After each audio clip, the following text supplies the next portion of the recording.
You're lucky there's now a real man in the family. Useless old man, my son-in-law shouted in front of everyone at dinner.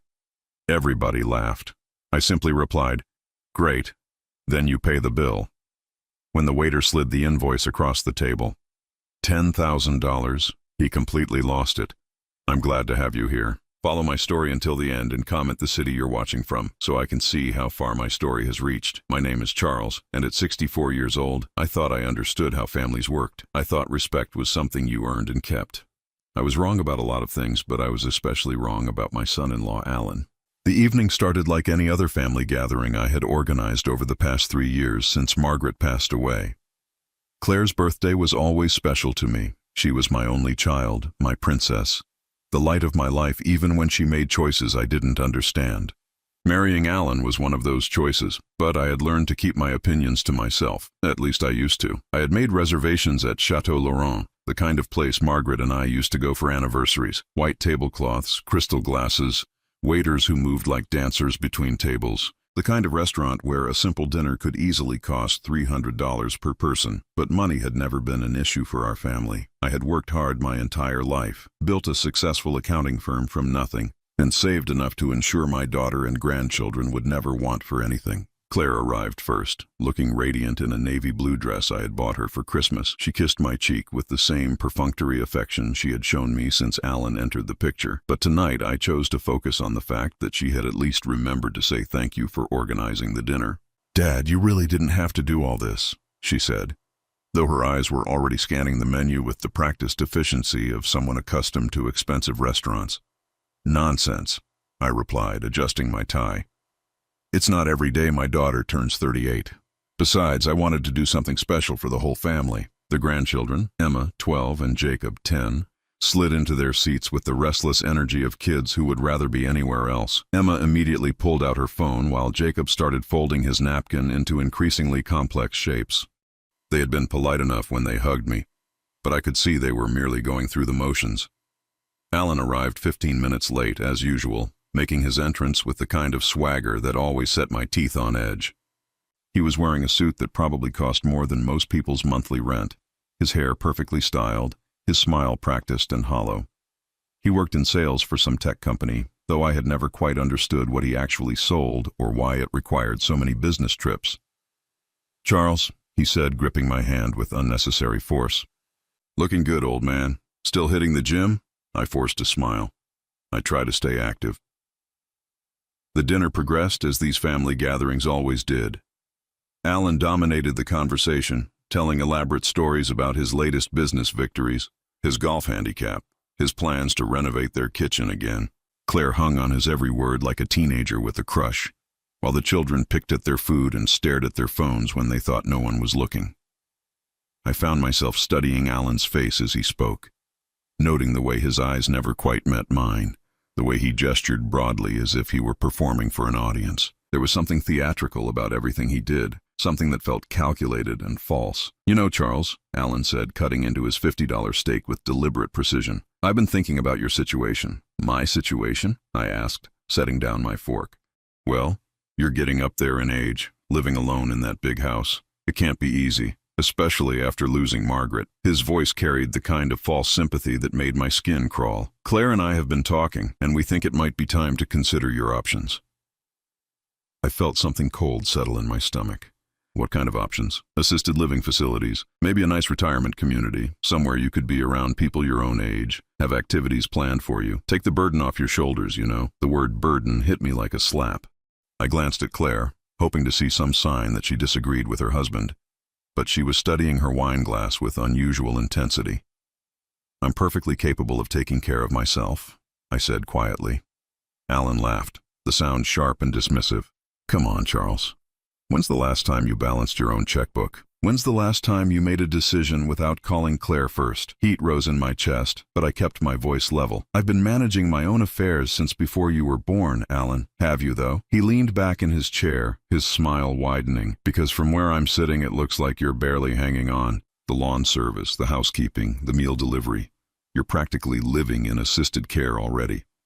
I wanted to point out that I paid for those services because I could afford them, not because I needed them. I wanted to remind him that I had built a business from nothing while he jumped from job to job chasing commissions, but something in his expression warned me that this was leading somewhere darker. "The truth is," Alan continued, his voice carrying across the restaurant, "you're lucky Claire found herself a real man to take care of the family. Someone who can actually handle responsibility." The words hung in the air like smoke. I felt every muscle in my body tense, felt the familiar burn of humiliation creeping up my neck. Around us, other diners continued their conversations, oblivious to the fact that my son-in-law had just called me useless in front of my own grandchildren. "Alan," Claire said softly, but there was no real reproach in her voice. "What?" "I'm just being honest. Charles has had his time, but now there's a real man running things." He gestured broadly at himself, someone who knows how to make decisions, how to provide for a family, how to be a leader. Emma and Jacob exchanged glances, sensing the tension but not understanding its source. I looked at my daughter, silently pleading for her to defend me, to remind her husband that he was speaking to her father, but Claire just sat there, her lips pressed together in what might have been embarrassment or agreement. "You know what, Alan?" I said, my voice steadier than I felt. "You're absolutely right." He blinked, clearly not expecting agreement. "You're the man of the family now," I continued, reaching for my wallet. "So I think it's time you started acting like it." I placed my credit card back in my wallet and closed it with a decisive snap.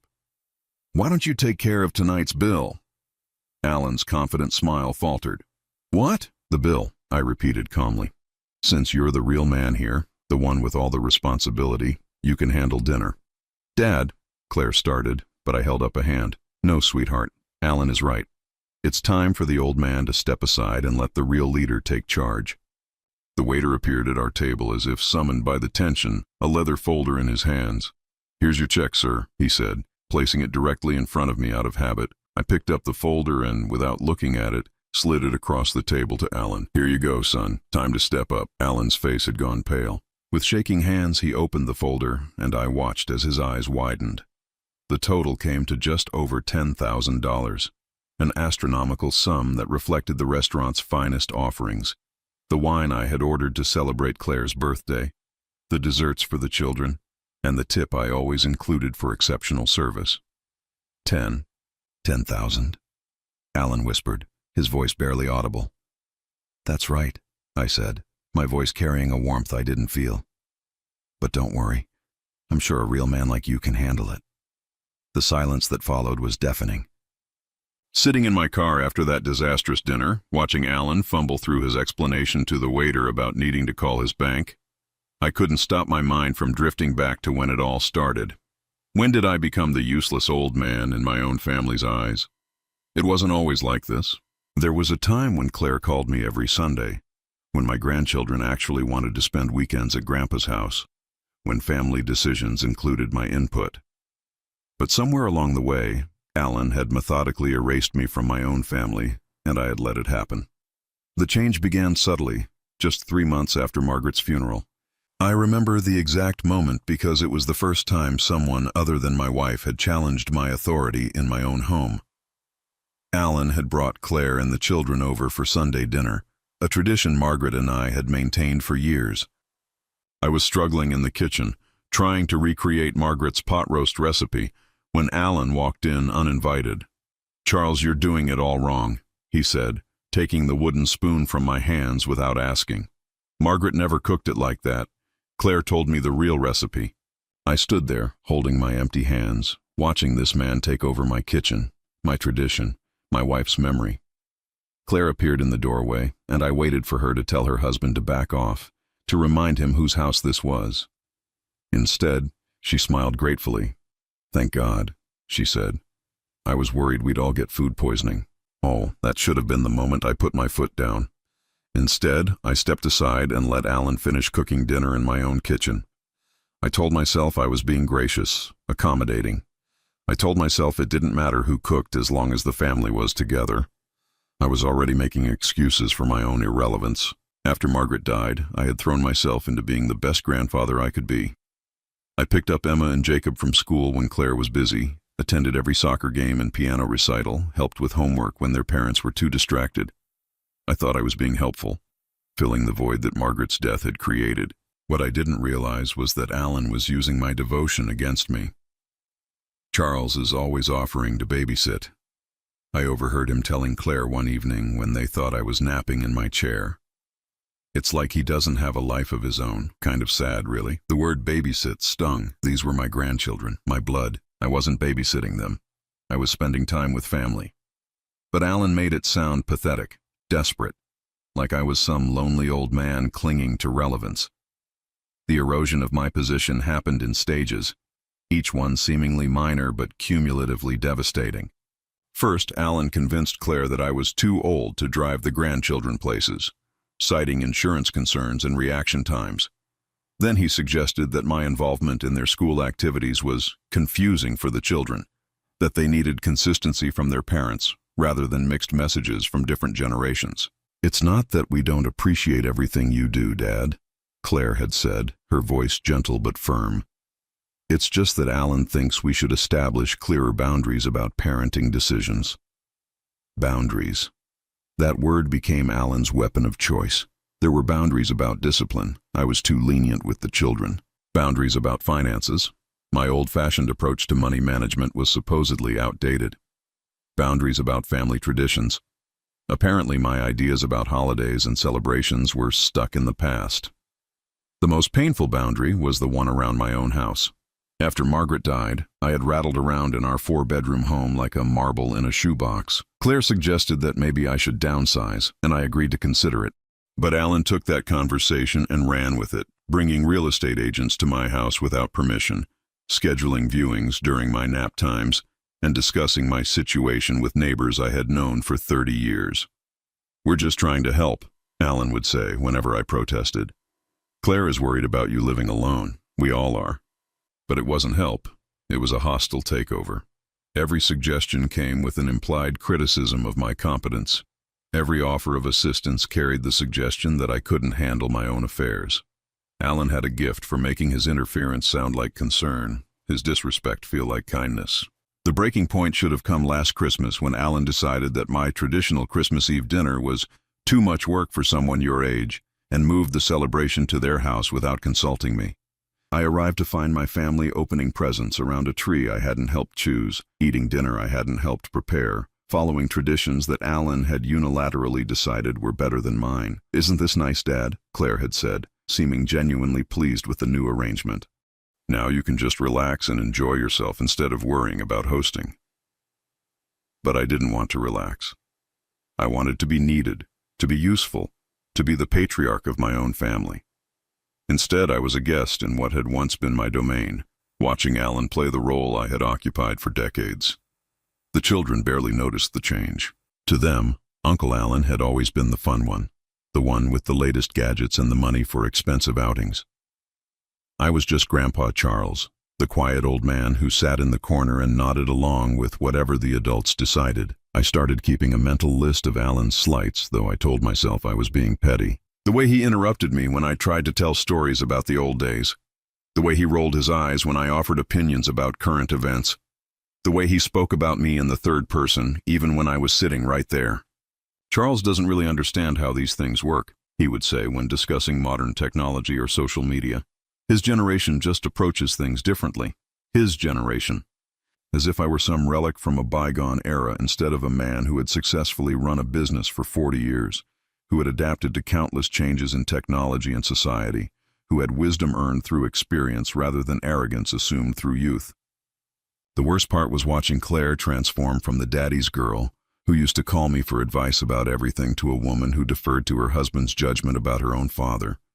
Alan had convinced her that my feelings were fragile, that my opinions were outdated, that my presence was more burden than blessing. "We have to be patient with him," I heard Claire tell Alan one day. "He's still adjusting to life without Mom." 3 years. It had been 3 years since Margaret passed, and they were still treating me like I was in the acute phase of grief, like I was too delicate to handle reality.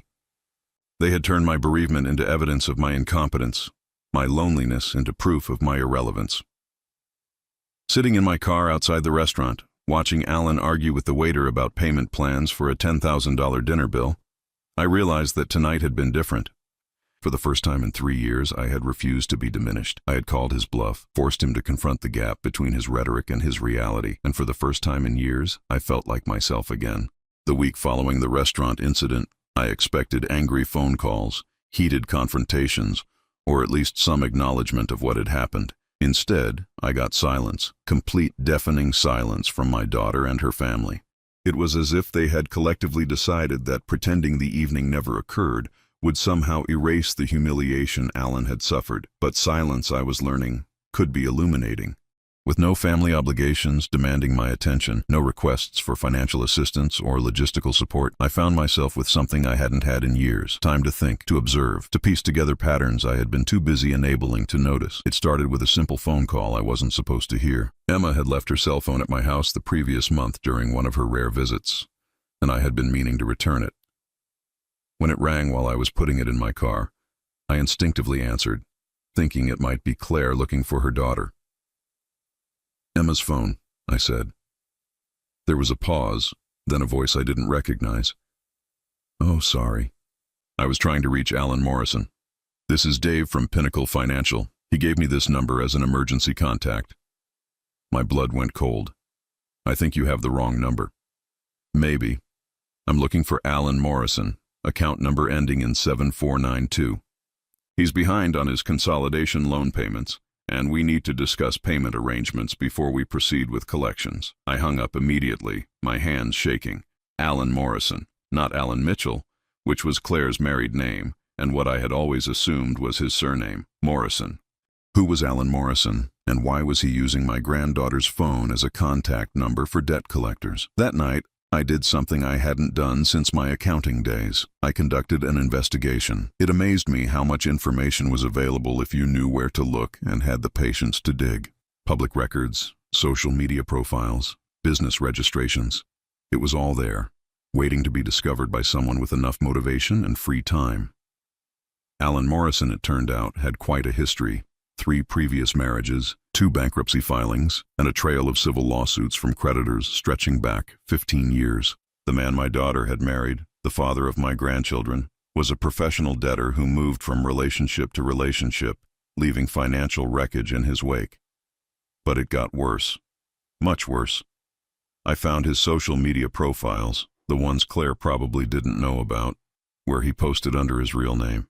The pictures told a story that made my stomach turn. Alan at expensive restaurants with other women. Alan on vacation in places I knew Claire had never been.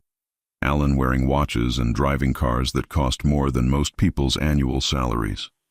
One post in particular made me feel physically sick. It was a photo of Alan holding a glass of champagne, standing in what looked like a penthouse apartment. The caption read, "Living my best life while the old fool bankrolls everything. Sometimes the long game pays off better than you imagine." The comments below were equally revealing. Friends congratulating him on his brilliant strategy and asking for tips on landing a sugar family. One comment made my hands clench into fists. "Dude, you've got it made. Free house, free money, and a wife who thinks you're a god. When are you going to teach a masterclass?" Alan's response was casual, almost bored. "Easy money, man. Find a lonely widow with a guilt-ridden daughter and play the part. Charles is so desperate to keep his family together, he'll pay anything to avoid conflict. Claire's too insecure to question anything I do. It's like taking candy from babies." I stared at that screen for a long time, reading and rereading those words until they burned themselves into my memory. Taking candy from babies. That's what my family had become to him, a source of easy money and minimal effort. The investigation took on a life of its own after that. I discovered that Alan had been systematically lying about his employment status for over a year. The tech company he claimed to work for had no record of him ever being employed there. His business trips were actually visits to his gambling addiction support groups. Court-mandated attendance from a previous arrest for check fraud. But the most devastating discovery came when I traced his financial records. Alan had been using my family's name and credit to secure loans, open credit accounts, and even rent properties. Somehow he had managed to make himself an authorized user on accounts I didn't even know existed. Accounts that Claire had opened with my house as collateral. My home, the house Margaret and I had spent 30 years paying off, the house where we had raised Claire, the house that held every meaningful memory of our life together, was being used as security for Alan's gambling debts.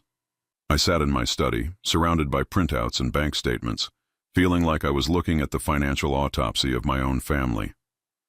Alan hadn't just married Claire. He had systematically infiltrated our lives, identified our vulnerabilities, and exploited them with surgical precision. The phone calls to debt collectors weren't emergencies. They were routine. Alan had given out family members' phone numbers to creditors, including Emma's cell phone, because he had maxed out his own communication channels. My 12-year-old granddaughter was receiving calls from collection agencies asking for her stepfather. Then I found the recordings. Alan had been secretly recording family conversations for years, storing them on a cloud account he thought no one could access. I listened to myself offering to pay for the children's school expenses, heard Claire discussing my financial situation with Alan, witnessed entire conversations where they debated how much money they could ask me for without raising suspicions. "He's getting old, and he feels guilty about Margaret," Claire's voice said through my computer speakers. "If we frame it as helping the kids or maintaining family traditions, he'll pay for anything."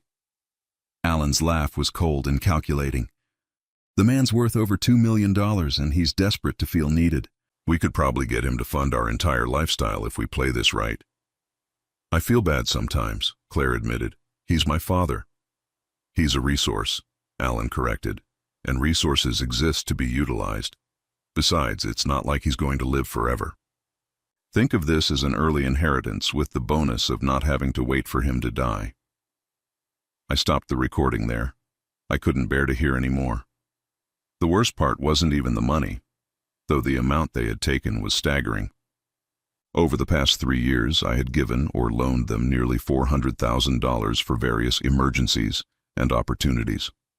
House repairs that were never made, investment opportunities that never materialized, children's expenses that were greatly exaggerated.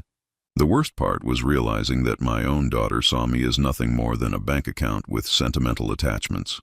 Every family dinner, every birthday celebration, every holiday gathering had been carefully orchestrated to maximize their access to my resources while minimizing my actual involvement in their lives. I had been so focused on trying to be useful, so desperate to maintain my connection to family after Margaret's death, that I had made myself into exactly what they saw me as, a resource to be managed and exploited. But knowledge I was beginning to understand was power, and for the first time in 3 years I held all the cards. The next morning I called my lawyer, not to confront Alan or demand immediate justice, but to begin the slow, methodical process of protecting what remained of my assets and my dignity. If Alan wanted to play games with my family's financial security, he was about to discover that he had been playing against someone who had forgotten more about money management than he would ever know.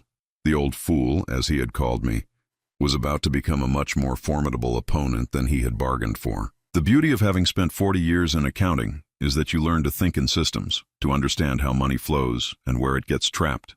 You learn patience, precision, and the art of making significant changes that look like minor adjustments. Alan had counted on my ignorance and my emotional attachment to my family.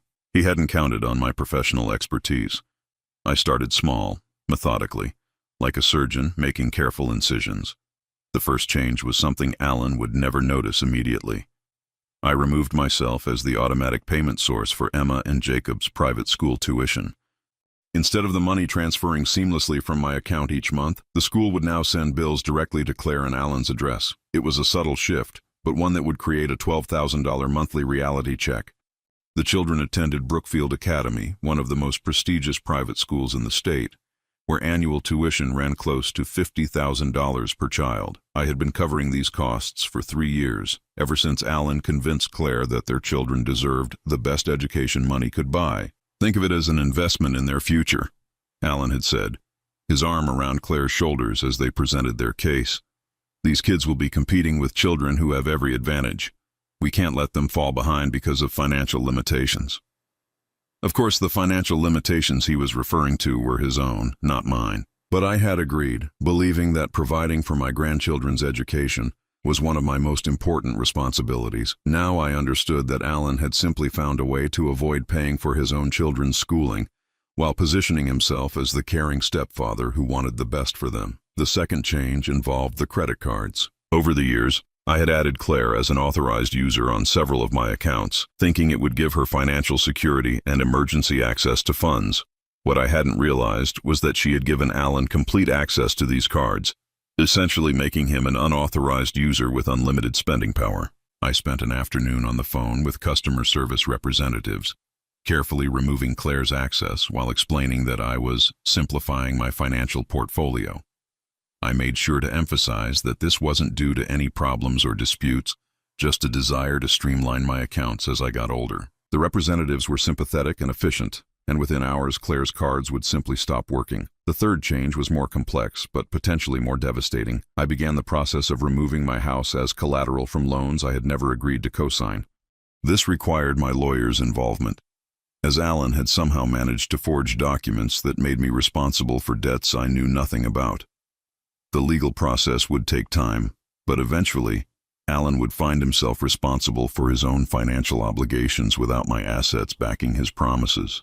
But the most important change was one that Alan would never see coming, because it existed entirely on paper.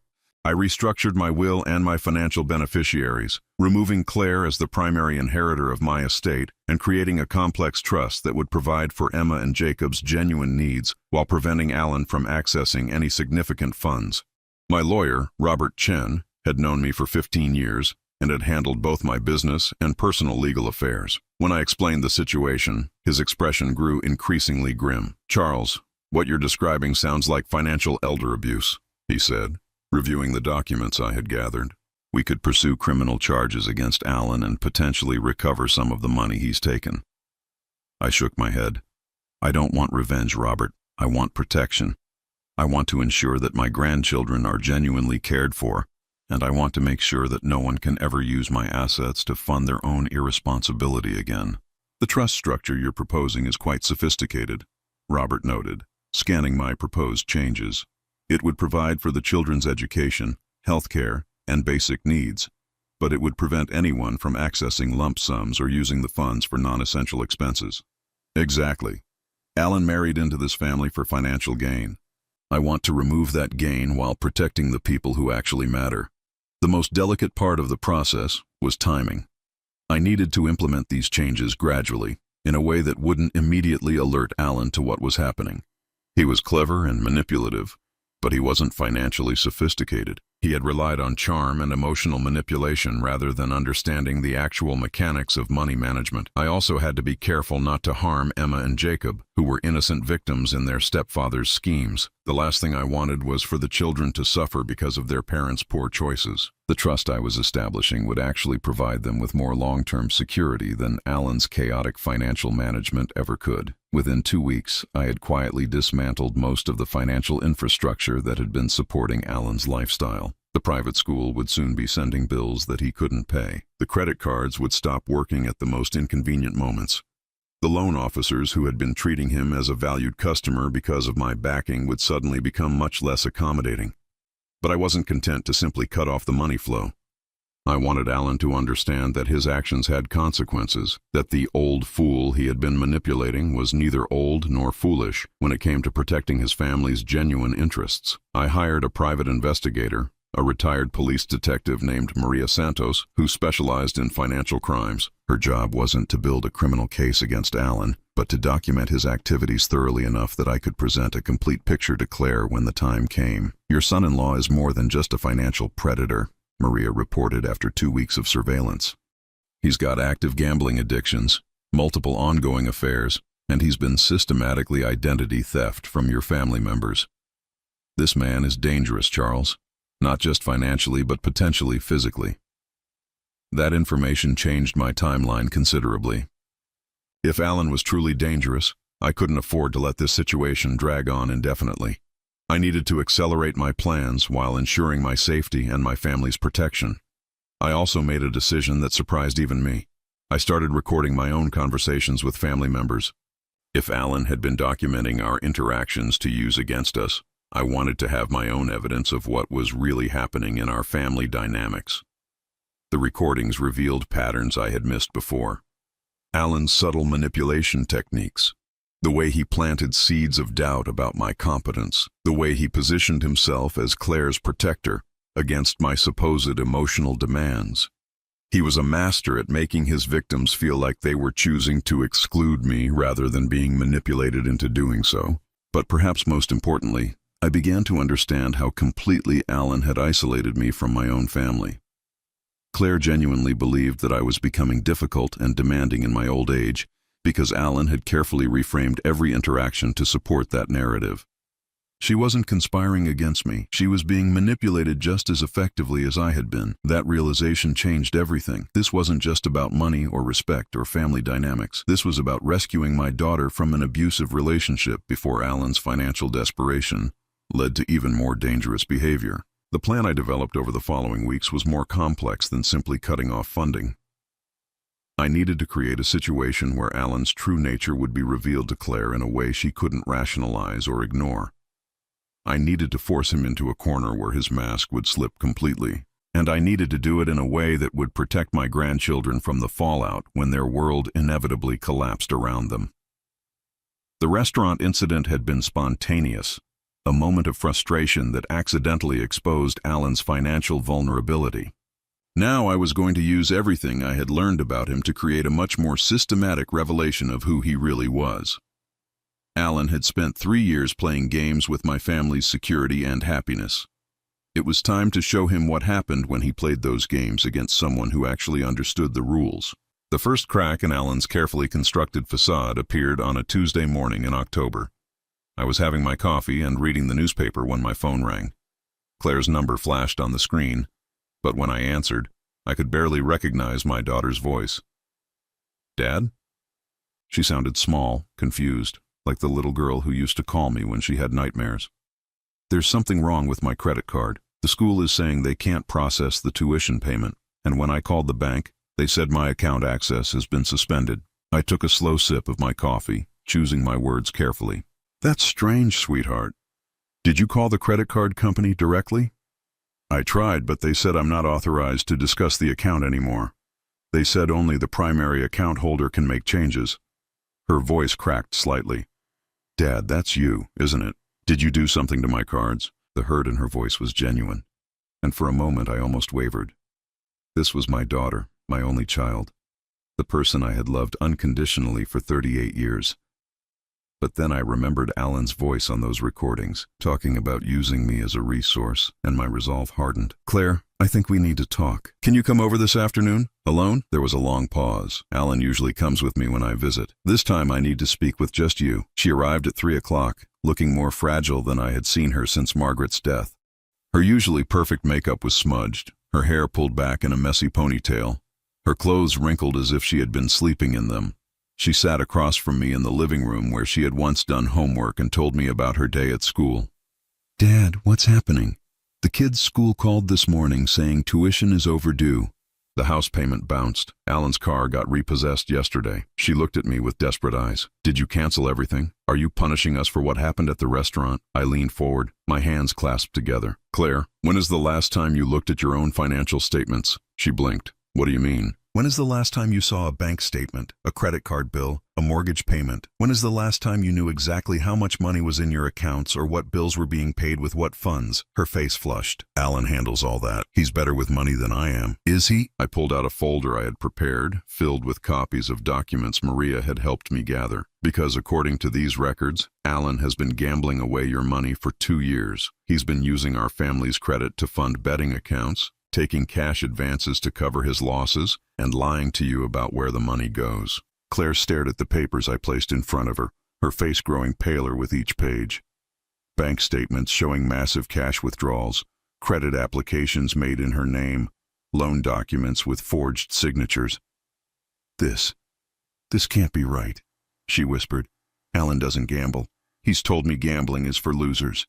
"Claire, your husband has been attending court-mandated Gamblers Anonymous meetings for 8 months. He was arrested for check fraud in Nevada last year. He's been married 3 times before, and all 3 previous wives filed restraining orders against him." The color drained completely from her face.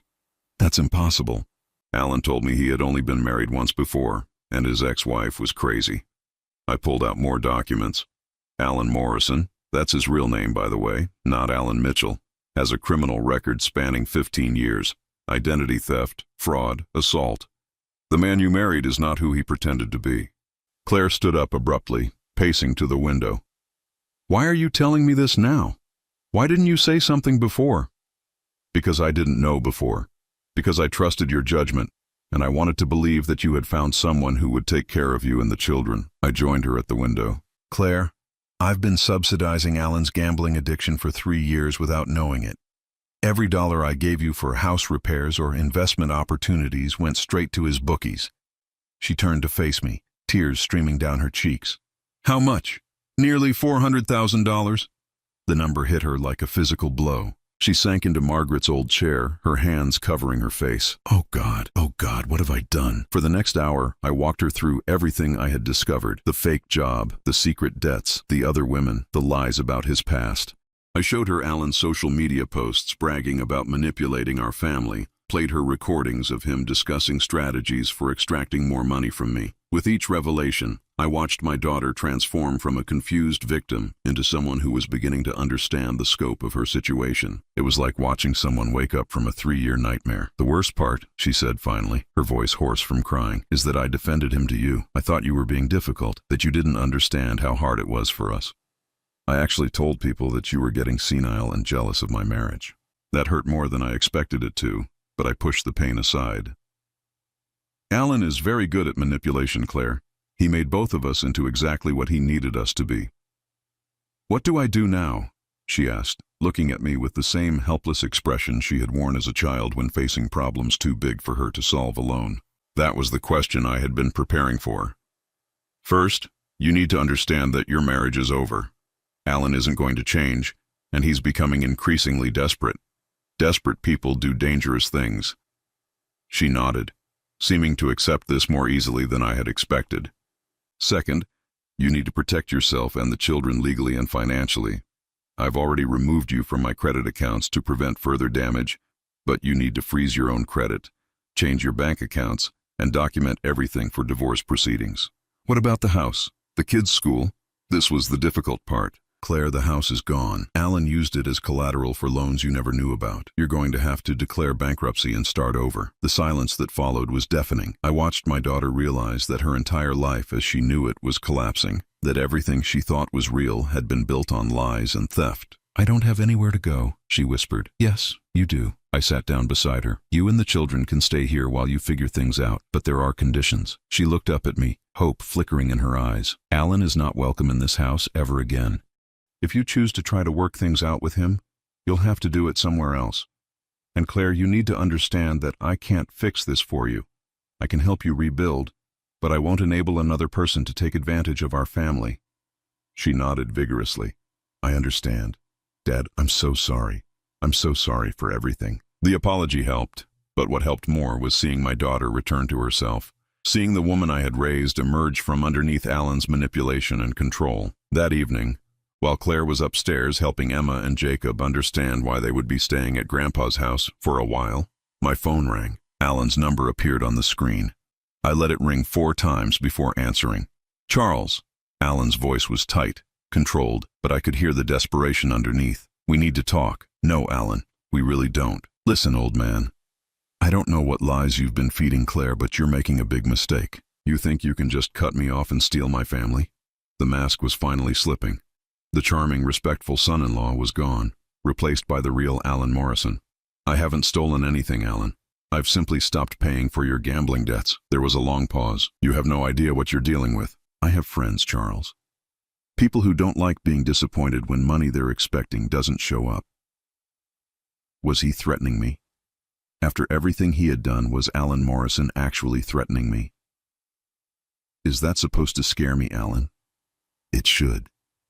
You think you're so smart, cutting off the money, turning Claire against me. But you're just a lonely old man who's about to find out that some games have consequences you can't afford.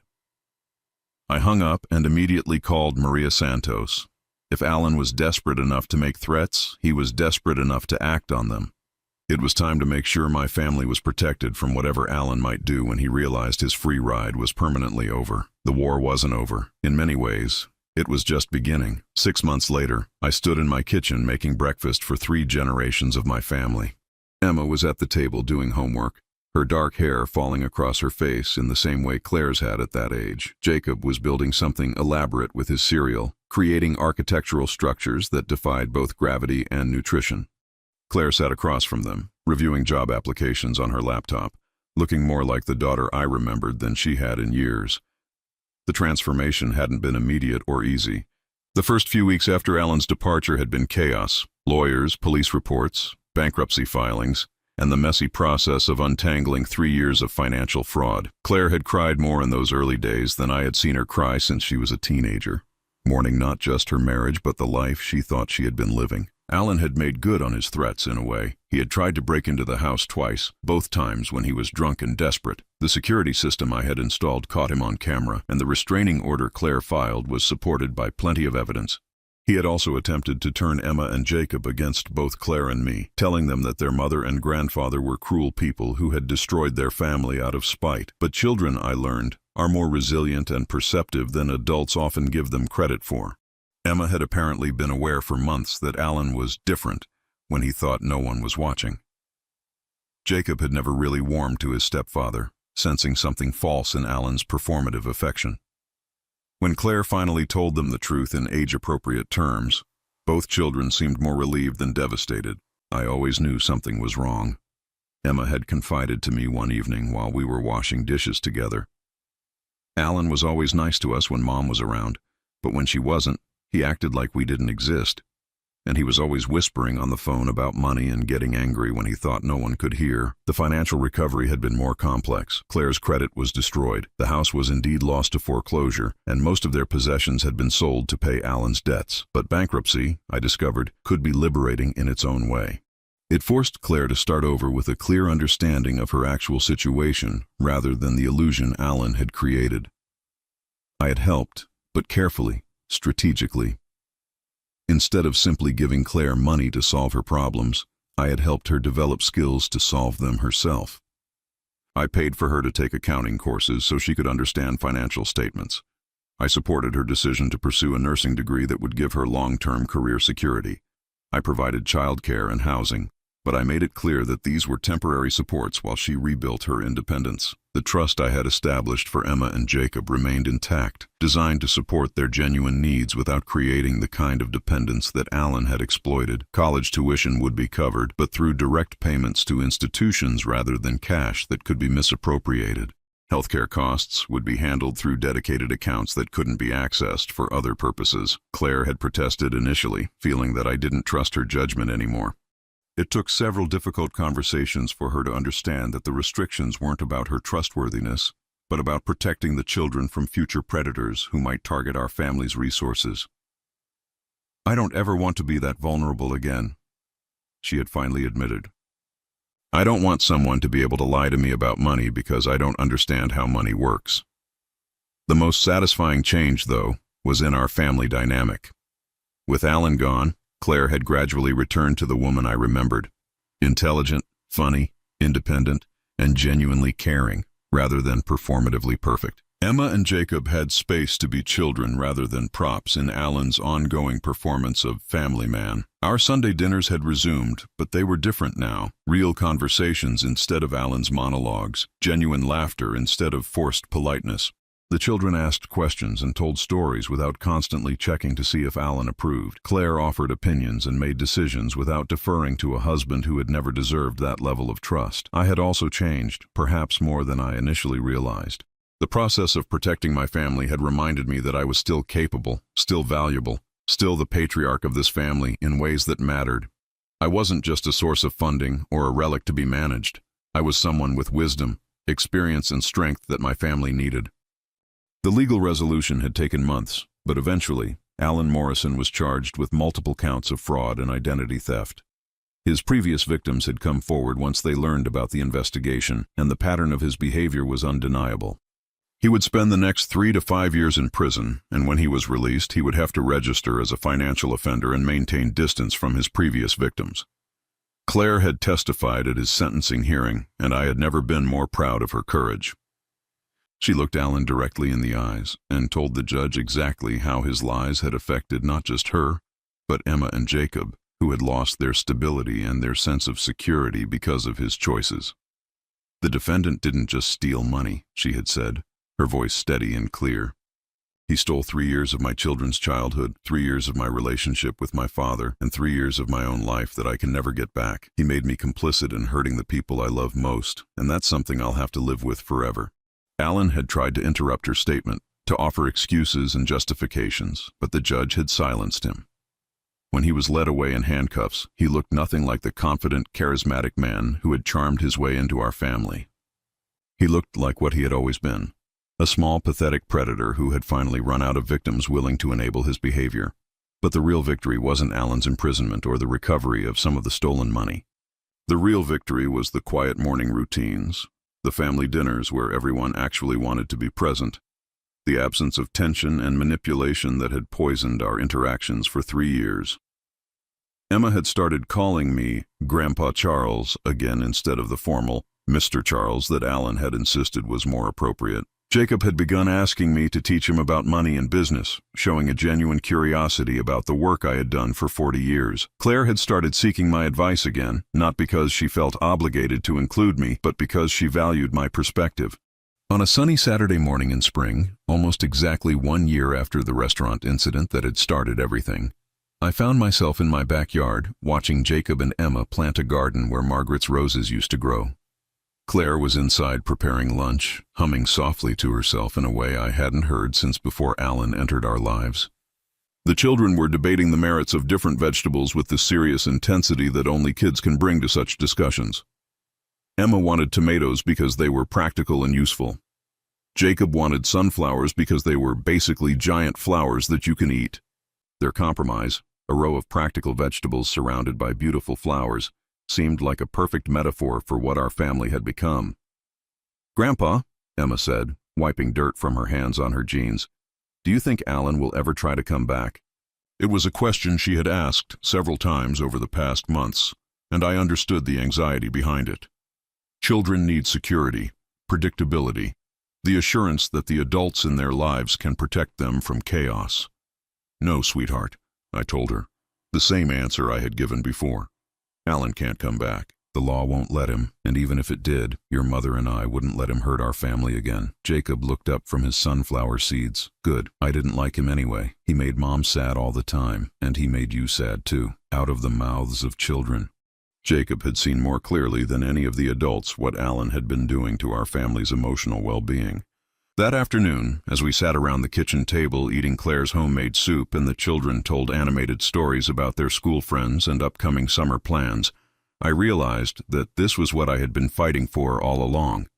Not money or respect or recognition, but simply the right to love my family without interference from someone who saw us as resources to be exploited. Alan Morrison had tried to erase me from my own family's life, to make me irrelevant and disposable. Instead, his greed and desperation had ultimately strengthened the bonds between the people who actually mattered.